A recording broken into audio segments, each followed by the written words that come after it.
Tá muito parecido com aquele final de 22, né, no pós-eleição ali, começo de 23. Se você for lembrar, tinha uma parte do mercado na época que acreditava no pragmatismo do Lula e tinha pessoas que estavam, gestoras, né, e fundos de ações empolgados com a eleição do Lula, que seria um Lula mais pragmático, mais ao centro, tudo, né? A gente tinha muita dúvida com relação a isso naquela época. E o Lula entrou, né, no final de 22 ali, no pós-eleição, já chutando o pé da porta, né, super agressivo com relação ao mercado, né, as discussões, né, a proposta de agenda que o mercado esperava para o governo do PT e o que de fato ele estava proposto a entregar. E aquilo ali apavorou muita gente, né? Então, no final de 22, eles têm uma piora muito grande, em novembro, meados de novembro até o final de dezembro, muito parecido com o que a gente viu no ano passado, né? E aí, pô, toda aquela dinâmica, aquela tônica, deixou todo mundo muito pessimista. E se você lembrar, naquela época, você tinha tido eleição de esquerda ganhando, né, em diversos países da América Latina, né? Então, no Chile, na Colômbia, no Brasil, né? A gente brincava lá, o Jobim falava que, pô, vamos cortar a América Latina, vai cair do planeta Terra, né? E, pô, ninguém vai olhar mais para a América Latina, né? Ali no final de 22, né? E no final, se você for lembrar, a melhor classe de ativo no primeiro semestre de 23 foi exatamente as moedas de América Latina, né? E por que isso naquela época, né? Se você for lembrar, você tinha preço das commodities altas, os países estavam relativamente crescendo, né? Vindo daquela toada de muitos estímulos, pós-pandemia, etc. E você tinha já os juros tendo sido elevados por todos esses países com uma taxa de juros bastante elevada, pagando juro real já bastante atrativo, né? Então, dito isso, você entra o ano de 23 lá com o mercado muito pessimista, né? Quem acreditava no pragmatismo do Lula virou completamente a mão e passou a acreditar num cenário muito ruim durante o governo Lula. Então, o mercado entrou posicionado, né, de forma bearish, né, todas as classes de ativos, né, seja em juros, bolsa e câmbio, né, e com preços já esticados naquele momento, né, então, quando você entra o ano com todo mundo muito pessimista, com preços esticados, né, e você tem um mundo mais tranquilo, Brasil pagando juros altos, né, outros países da América Latina pagando juros altos, aquilo atrai o estrangeiro, né, pega uma posição técnica super favorável, com preços atrativos, e deu o que deu, né. Então, acho que a gente está vendo mais ou menos algo bem parecido com o que a gente viu no ano passado, né. A gente estava ali flertando com uma desorganização muito grande, né, na política econômica aqui do país, uma questão, né, de você começar a subir os juros para controlar o aumento de gastos sucessivos do governo, né? Pô, isso aí não tem como parar de pé, né? Então, a gente chama de regime de desorganização, né? Então, bem, o Brasil, ele vem trabalhando aí, né, nos últimos anos, a gente gosta de dividir, assim, o regime de organização e o regime de desorganização, né? Então, na época da Dilma, de 14 e 15, uma clara desorganização, né? Você tinha que manter uns juros muito altos para você financiar esses gastos fiscais excessivos, né, fora as outras políticas de intervenção que aconteciam na época, né, e o Banco Central tendo que elevar os juros com uma dívida crescente, né, então você fica numa dinâmica de dívida muito ruim. E você tem um regime da organização. Economia, você deixa o Banco Central fazer o trabalho dele, ele eleva a taxa de juros, ancora a expectativa de inflação, o câmbio acaba pressionando um pouco, a expectativa de inflação ancora, começa a ceder, para de piorar, né, você tem uma perspectiva de final de ciclo, de aumento de juros, né? E aí as coisas começam a ficar mais organizadas, você começa a visualizar um final de ciclo e tal. Então você começa a colocar as variáveis macroeconômicas em ordem, né? Então a gente fica nesses dois regimes. Quando você está desorganizado, o juro começa a abrir, a curva começa a inclinar. O que é isso? A taxa de juros longa começa a subir mais do que a taxa de juros curta. Ou seja, esse país não tem solução, ele está insolvente. Foi mais ou menos o que a gente viveu ali no final do ano. E nesse ano, você de uma hora para outra, você fala, agora o mercado está com a taxa de juros mais alta, mas a curva está fletando, né? A taxa de juros longa tem começado a performar melhor do que a taxa curta, né? Ou seja, o mercado é assim, estamos caminhando para um regime de organização, né? E por que isso está acontecendo? Acho que é uma combinação de coisas, né?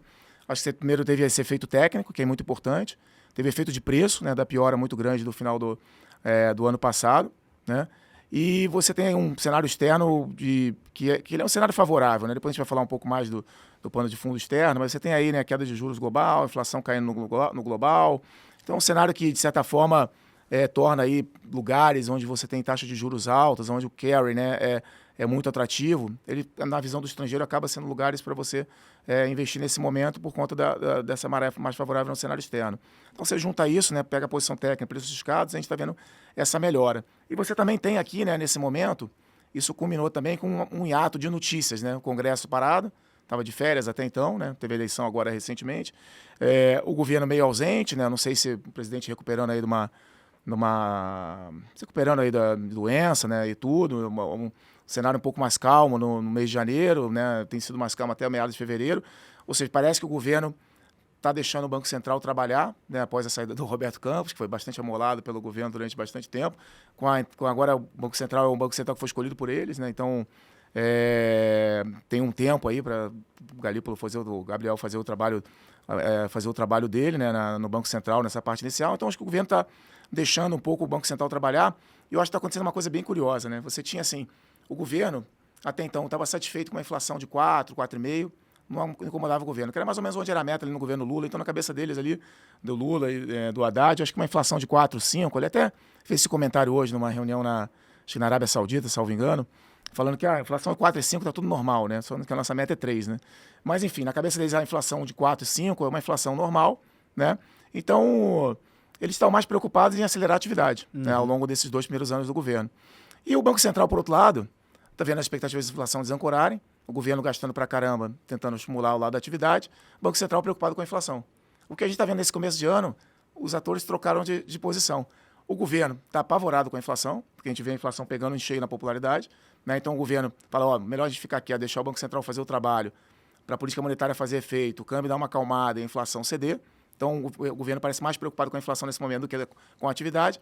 E o Banco Central começa a dar sinais que ele está preocupado com a atividade, né? Em vez de estar preocupado com a inflação. O Banco Central já começa a dar sinais para o mercado, olha, mais ou menos se a atividade continuar desacelerando, a gente pode vir a parar o ciclo no final do primeiro semestre, né? Eventualmente. Então tem essa sensação de que se o Banco Central vai fazer o trabalho dele e o governo não vai atrapalhar, porque o governo está preocupado com a inflação e quer ver a inflação mais tranquila, então por isso passa por um câmbio mais tranquilo, a gente parece estar operando nesse momento um regime de organização. Quer dizer que a gente não vai voltar para a desorganização? Não quer dizer, pode ser que a gente volte para a desorganização a qualquer momento, até porque o país tem uma série de vulnerabilidades, a gente pode explorar um pouco mais. Mas enquanto a gente tiver com o Banco Central atuando no intuito de piorar, interromper a pior das expectativas de inflação, né? A gente conseguir enxergar que esse ciclo de juros pode parar, porque o Banco Central ele sobe os juros, o governo está mais tranquilo do lado dos gastos, né? O impulso fiscal para esse ano um pouco menor, pode ser que a gente consiga visualizar o final de ciclo, isso cria um ambiente mais benigno, né? É quase que falar assim, se o governo não fizer nada, a gente fica no regime de organização, porque a atividade vai desacelerar gradualmente, né? O Brasil precisa de uma desaceleração, uma desaceleração desejada, uma desaceleração gradual, não precisa ser uma recessão, né? Uma desaceleração desejada é o quê? Uma desaceleração gradual na qual você acomoda as variáveis macroeconômicas. Você para de ter tanto vazamento pelo canal externo, pressionar a conta corrente, então você permite um câmbio um pouco mais estável ou até melhor, né? Você para de pressionar a inflação, né, com estímulos e impulsos fiscais, então, e a atividade acelerando por consequência disso, né? Então, a desaceleração desejada, eu diria que é quase que o cenário ótimo para o governo e o cenário ótimo para o país nesse momento, né? Então, acho que a gente tem que passar por essa desaceleração. Se o governo permitir essa desaceleração, eu acho que a gente vai estar nesse regime de organização, conseguindo fazer conta, calcular o cash flow das empresas, os dividendos e chegar à conclusão se uma empresa X ou Y está barato ou cara, né? Se não, se a gente estiver naquele ambiente de desordem que a gente estava por conta das nossas vulnerabilidades, aí você não tem como fazer conta, né? Então você vai para aquele regime daquela confusão, né?